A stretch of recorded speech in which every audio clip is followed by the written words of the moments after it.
Everybody, it's Jason with Parallel Reality coming back with you today with an article from December 13th from Commentary Magazine. And it is called Jewish Safety and the Israel Factor. So we're going to go back to my favorite topic, favorite, I guess, in the last 2 months since a certain thing happened in Israel. And it's by Seth Mandel. And I normally don't usually say the author's name, but Seth is a good follow on stuff like this for on Twitter. So go ahead and follow him. But let's just jump right into it because he's got a lot of important things to say here.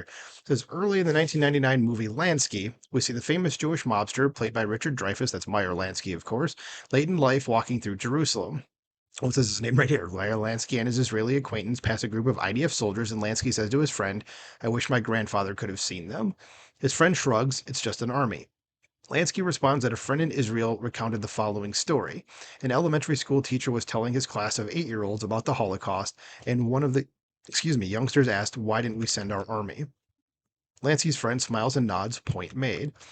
Says that line came to mind when Joe Biden came in for some criticism for comments he made at the White House Hanukkah party this week.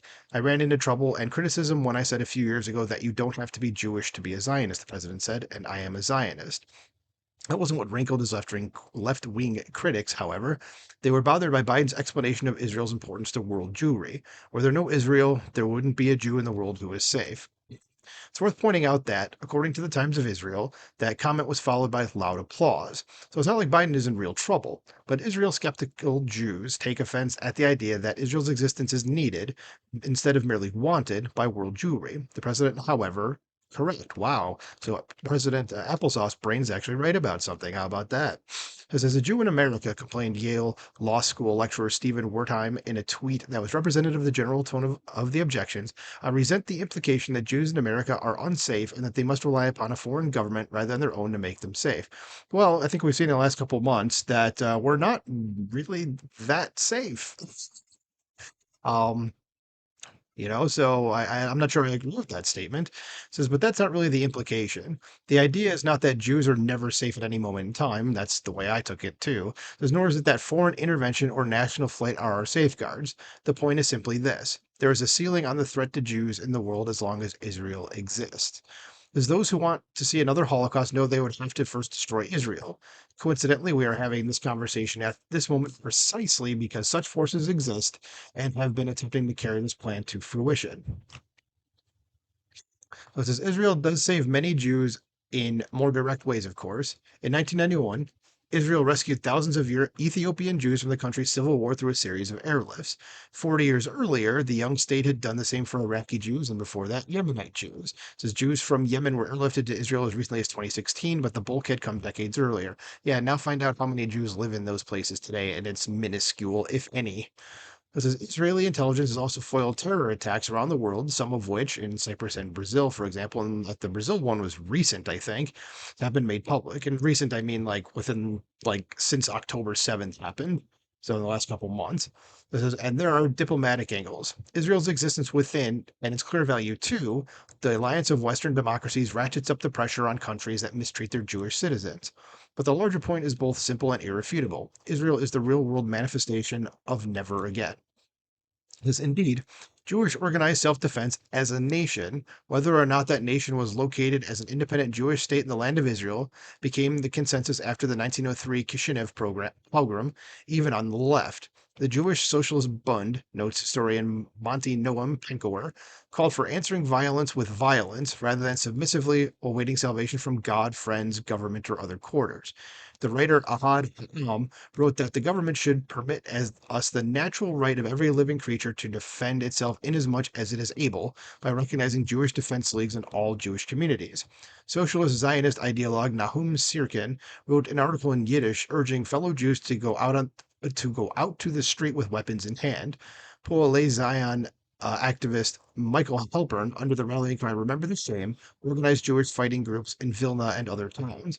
Yeah, I mean, so they had to fight. I mean, I'm not surprised the socialists said go and fight people all the time because violence seems to be their thing. But the Jewish part seems to be playing a pretty big a part here. This as well. just not going to lay down and die. That's it. As across the spectrum, the idea of Jewish national defense was uncontroversial. It is appropriate to be having this discussion on Hanukkah, a holiday with a similar theme and the potential to make some uncomfortable. New York Democratic Rep. Richie Torres got it exactly when he posted, "The Maccabean Revolt is a story of Jewish self-defense in the face of an existential threat. Israel is the national embodiment of the Maccabean tradition of Jewish self-defense." Yeah, and if you don't know that story, go look it up. There's actually a channel I follow called Kings and Generals, which is just history stuff, and they animate their story, or it's not stories, the history as the guy's talking about it. Go look up their video on that because that's really good. It's about, I think if I remember correctly, it's like 24, 25 minutes long, somewhere in that area. Go check that out. Says left-wing activist Benzion Sanders objected. "Hey Richie, please don't lecture Jews about what our holidays are about. This is not what the rabbinic tradition says. The focus of the holiday has always traditionally been on the miracle of the oil." Says, yeah, and I was going to say exactly what this first sentence here says. In fact, this has it exactly backwards. "The association of the holiday with lighting the menorah was a Talmudic innovation that came long after the events of the Maccabean revolt. It is not part of the text or of the initial decree to celebrate annually the Maccabees' victory. But Jewish nationalism and Jewish self-defense are uncomfortable subjects of celebration for some." And that's what Zionism is right there in the one sentence: Jewish nationalism and Jewish self-defense, and the right of Israel, or to have a Jewish state. That's it. That's all it is. So don't be afraid of Zionism. The Sanders served in the IDF, so I have no doubt his feelings are a genuine product of his personal experience. But most of the objections to Torres's demonstrably correct message were far shallower. If Not Now, co-founder, and by the way, If Not Now is a very partisan leftist organization, and they they're basically non-Jewish Jews, if you want to say that. So If Not Now co-founder Yona Lieberman didn't like that a non-Jewish congressman is determining the meaning of a Jewish holiday, which he seemed to know better than you guys. So I don't have a problem with that. But Torres wasn't determining anything. He was merely reciting what had long been determined by reality. After the Holocaust, Zionist leader Chaim Weizmann wrote of Kishinev, "Certainly it cannot compete with what we have become accustomed to in the fourth and fifth decades of this century." And I think we all know what happened there, as the state of Israel has undoubtedly changed what we have become accustomed to. That is indeed worth celebrating. I agree fully with everything in this article. So let me know what you guys think about this. Do you agree with what Seth Mandel wrote in here about the reason Israel exists? Let me know in the comments below. Like, share, subscribe. Talk to you.